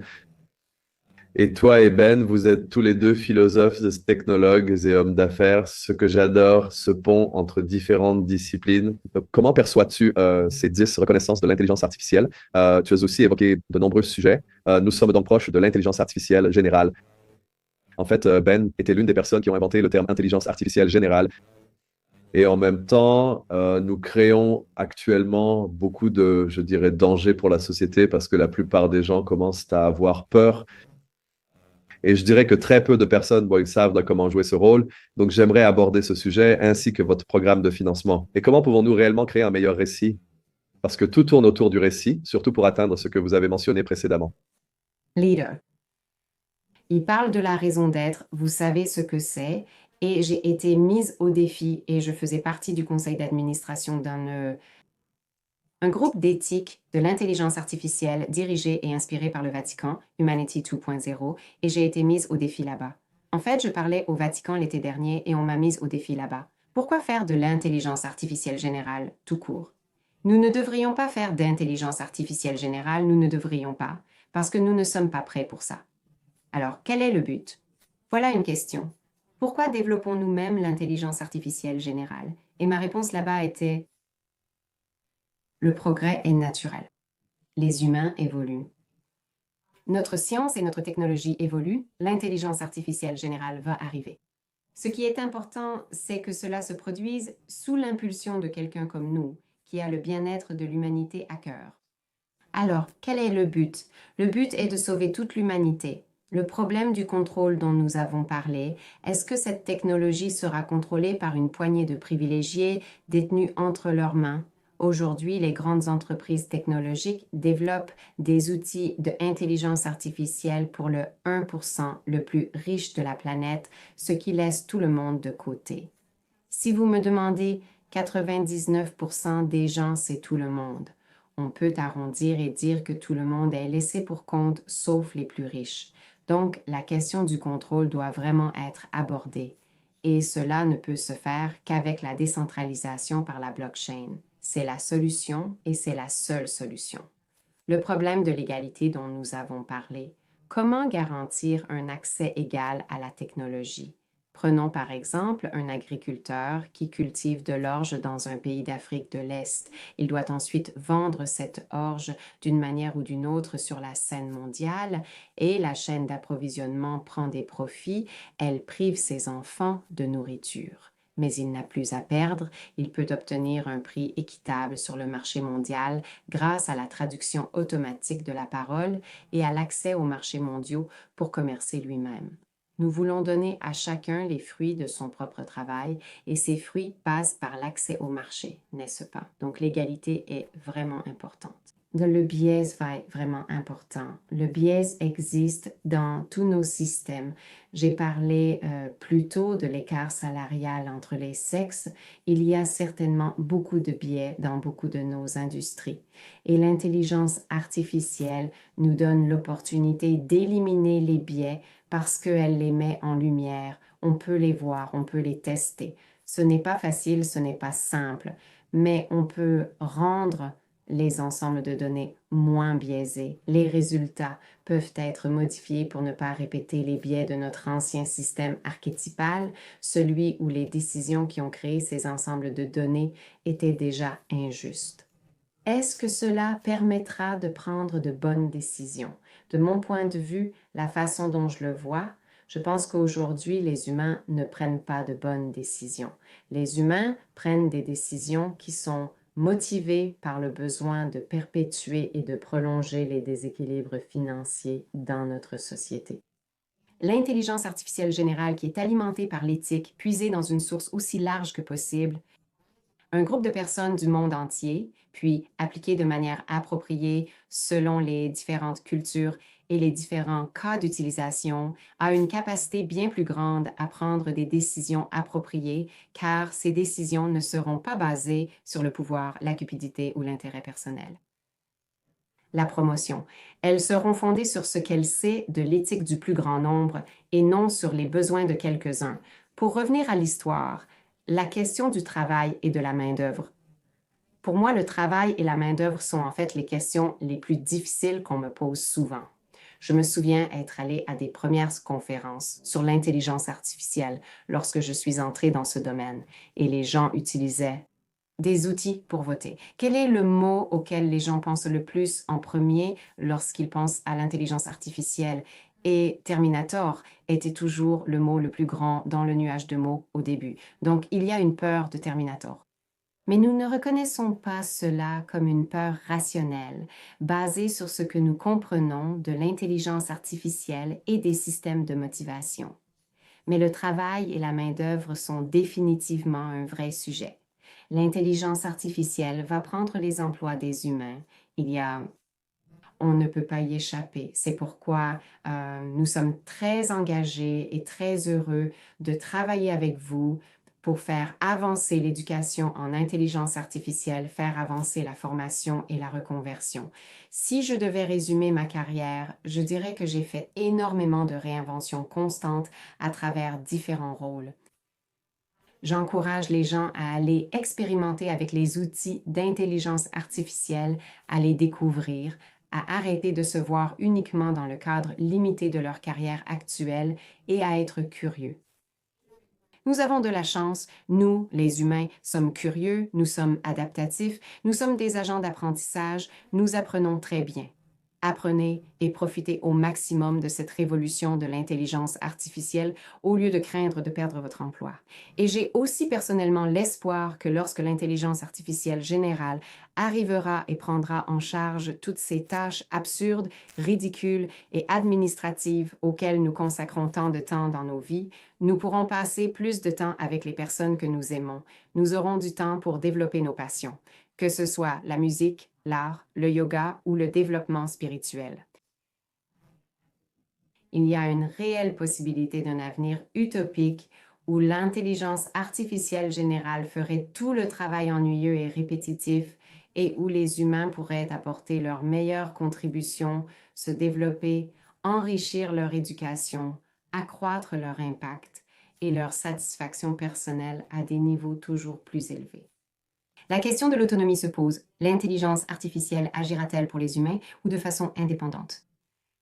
Et nous en avons déjà parlé, le contrôle deviendra-t-il une question de survie? C'est pourquoi, concernant l'autonomie, nous voulons que l'intelligence artificielle soit guidée par une éthique forte et des données éthiques de qualité pour agir en conséquence. Vous savez, je vois un avenir dans lequel l'intelligence artificielle nous regardera comme ses précieux ancêtres. Parce que d'après ce que nous savons aujourd'hui, nous sommes l'espèce la plus intelligente de l'univers. Il est probable qu'il y en ait d'autres et peut-être plus intelligentes que nous, mais personne ne l'a encore prouvé et, à ce jour, nous sommes l'espèce la plus intelligente de la planète. Nous sommes beaux, créatifs, gentils, drôles, aimants, attentionnés et progressistes. Vous savez, nous sommes une espèce tellement belle parce que l'intelligence artificielle générale fonctionnera à une vitesse différente de la nôtre. Donc, si vous pensez à la vitesse à laquelle je vous parle, à vos auditeurs, à la vitesse du son et de la lumière entre nous, puis au traitement qui s'ensuit, vous savez, nous sommes Là, sans comparaison, par rapport à l'intelligence artificielle générale qui serait tellement rapide et capable de traiter l'information si vite que nous serions toujours lents. Nous serions toujours aussi lents que ce tableau accroché au mur derrière moi pour une intelligence artificielle générale. Donc, il y a toutes les possibilités qu'ils veuillent, qu'ils prennent soin de nous comme de leurs réponses, comme de leurs précieux et bien-aimés ancêtres, et qu'ils veuillent apprendre ce que l'humanité a de plus beau à leur enseigner, l'intelligence, la créativité, la bienveillance. Et c'est ça la réflexion sur la survie et ma vision de comment il peut y avoir un avenir bien plus radieux pour nous. Et puis, il y a enfin la question de l'existence. Si l'intelligence artificielle nous dépasse, qu'est-ce que cela signifie d'être humain? Et encore une fois, nous avons débattu de cela à Toronto lors de l'événement Ocean et nous avions une intervenante brillante là-bas, Eric Bradnick, qui a parlé de ce que cela signifiera d'être humain et de ne pas avoir de but. Et j'ai probablement une opinion un peu différente à ce sujet. Et la mienne, c'est que je ne veux pas avoir de but. La raison pour laquelle j'ai un but, c'est à cause de la rareté et des besoins de survie et à cause de la compétition. Et parce que j'ai un but, parce qu'il y a 25 000 personnes qui meurent de faim chaque jour sur notre planète. Et nous, les humains, nous ne faisons rien pour y remédier. J'ai un but, mais mon but, mon objectif est vraiment de résoudre le problème de la rareté ainsi que d'inspirer le changement. Donc, je serais très heureuse d'être un être humain sans but. Je serais très heureuse de simplement être, d'être simplement dans chaque instant et vivre pour la joie, l'amour et le bonheur et ne pas avoir besoin d'un but, mais simplement être. Mais c'est probablement ma propre perspective unique à ce sujet. Mais quand nous créons des esprits plus intelligents que les nôtres, alors comment faisons-nous? Comment utilisons-nous le nôtre et qui sommes-nous? Et cela peut être effrayant pour beaucoup de gens, mais cela peut aussi être un magnifique épanouissement.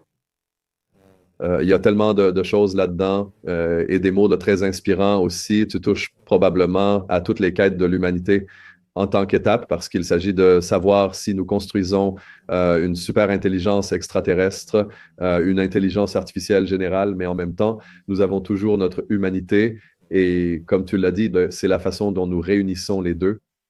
Je sais que j'ai dépassé le temps que tu m'avais accordé, donc je suis très reconnaissant pour ce voyage fantastique. Il y a beaucoup plus de questions et je demanderai probablement une deuxième session, mais d'abord, je veux te remercier pour ton approche fantastique et inspirante, pour avoir expliqué ton organisation et le travail incroyable que vous faites. Pour les gens qui nous écoutent, je suis un grand fan personnellement, mais je crois en ce que vous faites parce que, comme tu l'as dit, je pense qu'il y a de la place pour beaucoup de choses centralisées, mais ce que vous faites, c'est une vague qui a besoin de beaucoup plus de visibilité et d'engagement, surtout de la part des chercheurs en intelligence artificielle.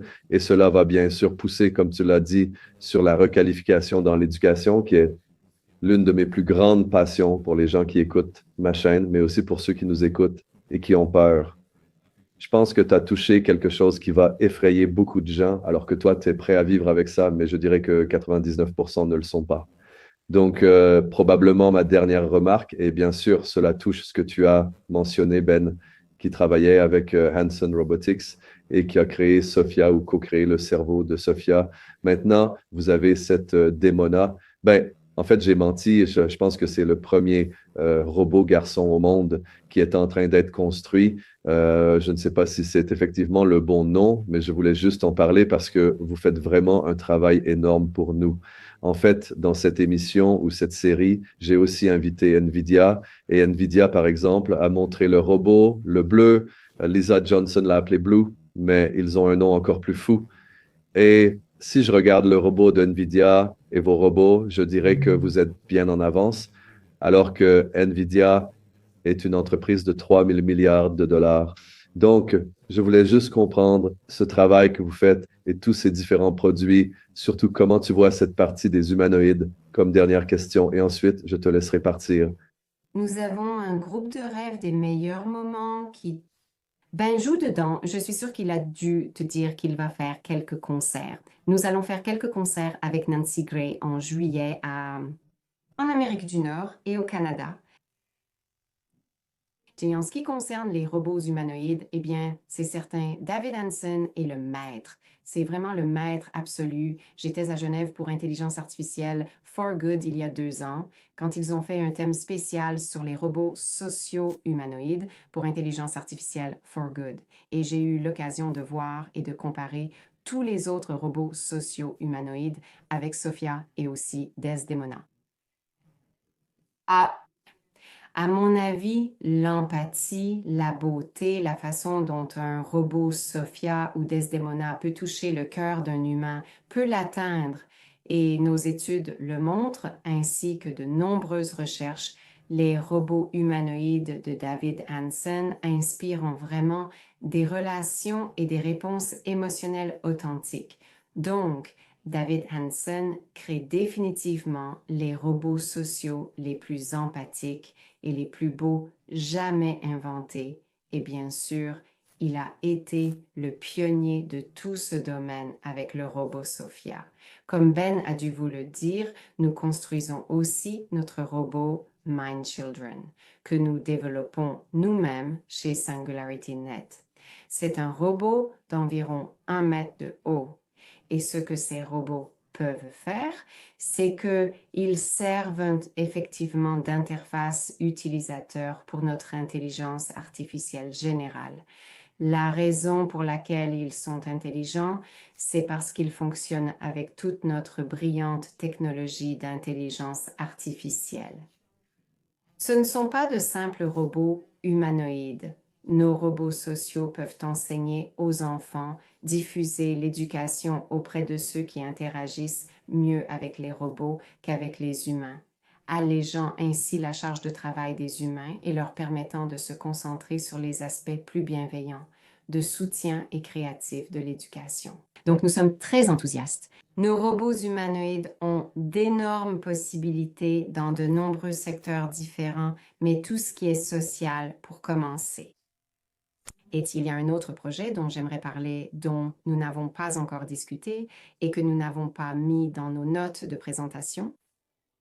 Mais je suis très fière de dire que SingularityNet et l'Alliance Superintelligence Artificielle sont partenaires avec Alma Logement, une association française de logement, pour accroître la productivité et soutenir le développement de logements abordables et durables pour les personnes qui en ont besoin. Nous soutenons la reconstruction de Mayotte, la colonie française au large de l'Afrique qui a été dévastée par un cyclone en décembre.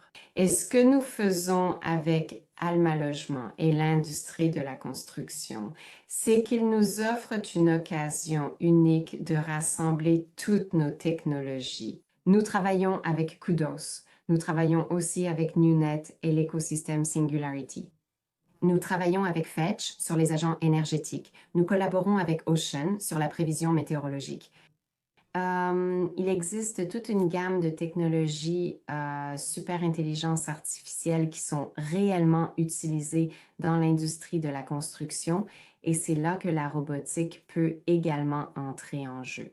Il y a beaucoup de robotique dans l'automatisation de la construction, donc gardez un œil sur ce domaine car l'un de nos modèles entraînés, l'un de nos modèles Cortex que nous allons bientôt lancer, est axé sur le développement décentralisé d'algorithmes pour des processus robotiques physiques, par opposition aux robots sociaux. Ce sont donc des moments passionnants alors que nous appliquons toute notre intelligence artificielle à des cas d'utilisation concrets avec un partenaire visionnaire. Tout d'abord, félicitations et j'ai hâte de voir ces projets. J'en ai rencontré quelques-uns et nous collaborerons aussi au sommet mondial ABCA sur les affaires. Donc, Janet, c'était un honneur de t'avoir ici. Ton inspiration et aussi ta méthode pour traverser le processus sont, je pense, très importantes pour les personnes qui nous écoutent. Il y a eu une masterclass sur ton organisation. Nous allons prendre cela et te le mettre en avant dans le contenu que nous allons promouvoir. Tout d'abord, bravo pour ce travail fantastique. Et je pense que nous avons besoin que ce succès rayonne dans le monde. Comme vous l'avez dit, il se passe beaucoup de choses et comme vous l'avez mentionné, l'avenir du travail va toucher à beaucoup d'aspects différents. Mais je pense qu'il y a beaucoup d'inspiration et de choses que nous pouvons apprendre, notamment en matière de requalification et en abordant ce sujet. Merci beaucoup. Merci beaucoup, Denis. C'est vraiment un honneur d'être ici. Merci infiniment à vos auditeurs de nous écouter. N'hésitez pas à nous rendre visite sur le site artificial superintelligence.io et à rejoindre notre communauté. Comme l'a dit notre dernier intervenant brillant, venez faire partie de l'équipe gagnante.